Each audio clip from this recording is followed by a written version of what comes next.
నమస్తే అండి. నమస్తే అండి. ఈరోజు ఈ ఉమెన్ రిజర్వేషన్ బిల్ అనేది ఫెయిల్ అవడానికి గల కారణం ఏంటంటారు? కాంగ్రెస్ పార్టీ అంటే ఏ విధంగా కాంగ్రెస్ పార్టీ?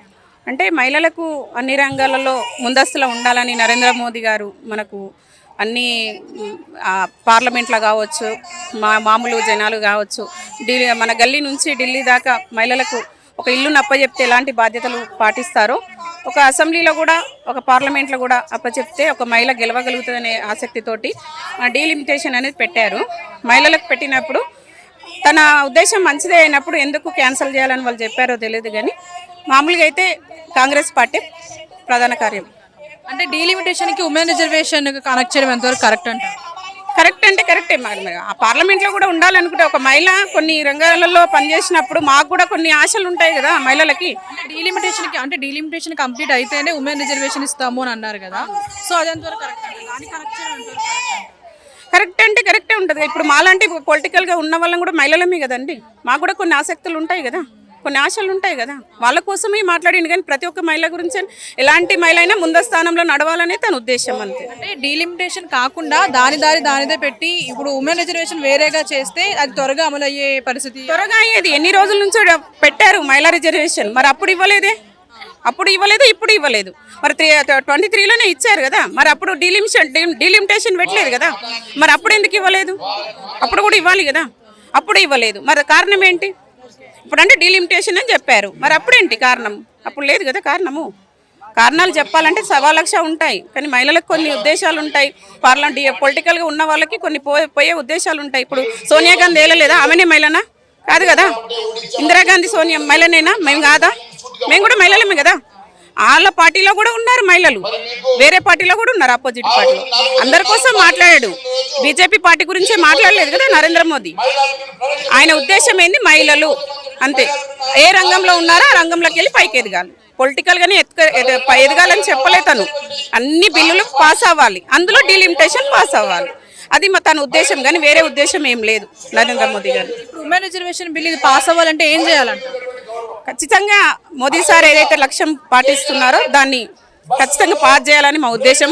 ఇంత పెద్ద ఎత్తున చేస్తున్నాం కాబట్టి దాన్ని ఖచ్చితంగా పాస్ చేయాలని మా ఉద్దేశం పెట్టుకొని అందరం ఇంతమంది మహిళలము ఇల్లు వాకిళ్ళు వదిలేసి వస్తున్నామంటే ఏదో ఒకటి ఉండాలి దేశం మీద. ఒకటి నరేంద్ర మోదీ గారు పెట్టింది, ప్రతి రంగంలో ఒక మహిళ పైకి ఎదగాలి. దాని విషయంలో ఎలాంటి సిద్ధానికైనా మేము సిద్ధంగా ఉన్నాము, పోరాడుతూనే ఉంటాం, ఇచ్చేదాకా పోరాడుతూనే ఉంటాం. Thank you.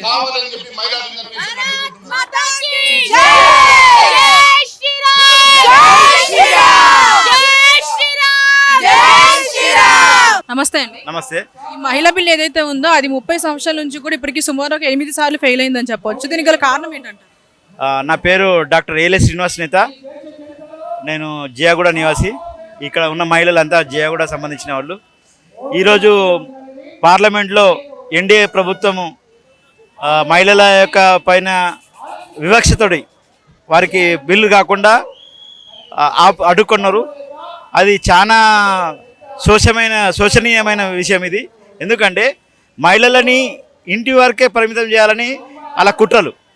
కానీ నరేంద్ర మోడీ గారు తాను ఒక మహిళకు తన తల్లిని ఎంత ప్రేమించిండో ప్రతి ఆడబిడ్డని ప్రతి మహిళని అదేవిధంగా ప్రేమిస్తాడు.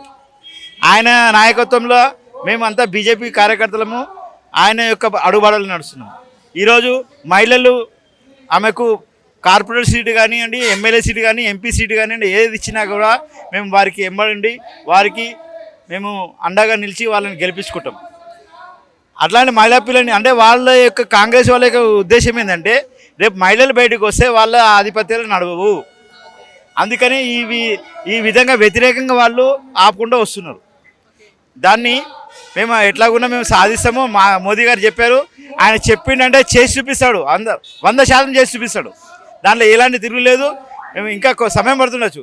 ఇప్పుడు మనకు సిఏ కానీ ఎన్ఆర్సీలు కానీ ఆపినా కానీ ఇప్పుడు ఎస్ఐఆర్ ద్వారా ముందుకు వస్తున్నాం. అట్లాగే వస్తుంది. అన్యాయం ఎప్పుడైనా నశిస్తుంది, ధర్మమే జయిస్తుంది. మహిళా శక్తి ఒక మహాకాళి అవుతుంది, పార్వతీమాత అవుతుంది, భద్రకాళి అవుతుంది, కనకదుర్గ అవుతుంది.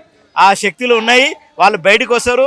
ఇంకా రేపు ఉన్న ఈ కాంగ్రెస్ ఇచ్చిన వాగ్దానాలన్నీ కూడా వాళ్ళు నెరవేర్చకపోతే వాళ్ళని ఇంటికి పంపిస్తాము. 2028లో బీజేపీ మాత్రం అధికారంలో వస్తుంది. అంటే ఇప్పుడు ఈ 33% ఉమెన్ రిజర్వేషన్ ఏదైతే ఉందో దీన్ని డీలిమిటేషన్కి కనెక్ట్ చేయడం ఎంతవరకు కరెక్ట్ అంట? తలకాయకు మోకాలికి ఏం సంబంధం లేదు, అది వాళ్ళ ఆలోచన అంతేగాని అంటే ఏ విధంగా అడ్డుకోవాలనే ఆలోచన కానీ వీళ్ళు అలా సాధించలేరు, అది వాళ్ళ నుంచి కాదు. ఎందుకంటే మోదీ ఇది హిందూ దేశం, ఇది హిందూ రాష్ట్రం అవుతుంది, హిందూ ఆధిపత్యం జరుగుతుంది. ఎవరైనా తిక్క పనులు చేసినా మళ్ళీ వచ్చేది ప్రజలంతా హిందువులంతా జాగృతమైనరు, మహిళలు కూడా ప్రత్యేకంగా మహిళలు జాగృతమైనరు. ఈ యొక్క విషయాన్ని మీద వీళ్ళు సాధించుకుంటారు, మహిళలు సాధించుకుంటారు.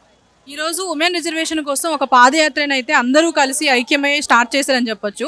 సో అసలు ఏ విధంగా ఈ బిల్ పాస్ అవ్వచ్చు అంటారు?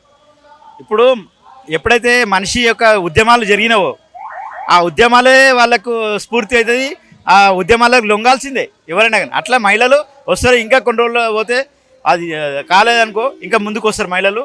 ఇంట్లోకి వాళ్ళ విషయాలు వాళ్ళు వాస్తవాలు తెలుసుకుంటారు. ఒక మహిళ ఇంటికి వంటింటికే పరిమితం కాదు, ఆమె కూడా పురుషునితో సమానంగా కొట్లాడాలి, వాళ్ళే వస్తారు. మనం చెప్పాల్సిన అవసరం, ఆడపిల్లలే ముందుకు పోతారు. రేపు ఎవరన్నా మగపిల్లలు లేకున్నా కూడా సంసారాలు ఉన్నాయి, పిల్లలు అట్లా ఆడపిల్లలు ముందుకు వస్తారు, వాళ్ళే ముందు తీసుకుపోతారు. దాని గురించి మనం బెంగపడాల్సిన అవసరం లేదు, సాధించుకుంటారు మహిళలే. నమస్తే అండి. నమస్తే అండి. ఈరోజు ఈ మహా పాదయాత్ర చేస్తున్నారు కదా, అంటే దీనికి గల కారణం ఏంటి? దీనికి మనకు మహిళలకు 30% కావాలని మనము ఇప్పటి నుంచి 30 years నుంచి మనం పెట్టుకున్నాం. కానీ ఇప్పుడు వచ్చే ముందట కాంగ్రెస్ తల కింద వేసింది కాబట్టి మనకు ఇప్పుడు నారీ శక్తికి మీద చాలా మనకు వచ్చింది. ప్రతిసారి మనకు వెనుకబడే ఉంటున్నాం. ప్రతిదీ ఒక్కరు అంటారు నారీ ముందు ఉండాలి, లేడీస్ ముందు అన్నారు. ఇప్పుడు 30%కి వచ్చే వరకు నారీని ఎందుకు వెనకాల వేసినారని మా క్వశ్చన్. అసలు ప్రతిదీ నారీ లేని పని ఏది జరగదు.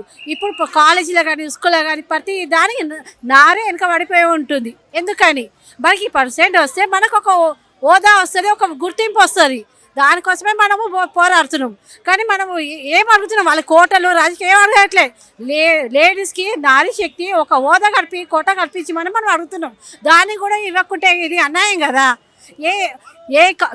కాంగ్రెస్ ఒక్కటి మన పెద్ద మనసు చూసుకొని చేస్తే మనం నారీ శక్తి ముందుకు పోయేటోళ్ళం, వాళ్ళకు కూడా ఒక రెస్పెక్ట్ వచ్చేది. కానీ ఇప్పుడు ఒక రెస్పెక్ట్ అనేది కాంగ్రెస్ మీద మొత్తం పోయింది.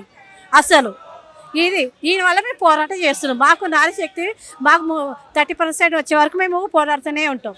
అంటే ఇప్పుడు ఈ డీలిమిటేషన్ ఏదైతే ఆగిపోయిందో దీనివల్లనే ఉమెన్ రిజర్వేషన్ కూడా ఆగిపోయిందని చెప్పవచ్చు. సో ఈ రెండింటికి కనెక్షన్ పెట్టడం ఎంతవరకు కరెక్ట్ అండి? ఇది చాలా కరెక్ట్ అండి. ఎందుకంటే ప్రతి దానికి మనము వెనుకబడినాము. ఆల్రెడీ మనం మార్నింగ్ నుంచి ఈవినింగ్ దాకా మనం పోరాడుతాక మనకు గుర్తింపు లేదు. దీనివల్ల మనకు ఒక గుర్తింపు వచ్చి ఒక అడుగు ముందే వేస్తే నారీ శక్తి ముందుకు వస్తే అసలు మన ప్రపంచమే ఎక్కడికో వెళ్తుంది. అలాని కాకుండా మన కుప్పట్లో మన కప్పు వేస్తున్నారు. ఆ కప్పు వేయకూడదని ఇప్పుడు నారీ అంతా ఒకటే ఏకమై ముందు అడుగు వేసి ఇప్పుడు 33%కి ముందుకు అడుగు వేసినాం మేము. మాకు ఈ 33% వచ్చాక ఈ కొనసాగుతూనే ఉంటుంది.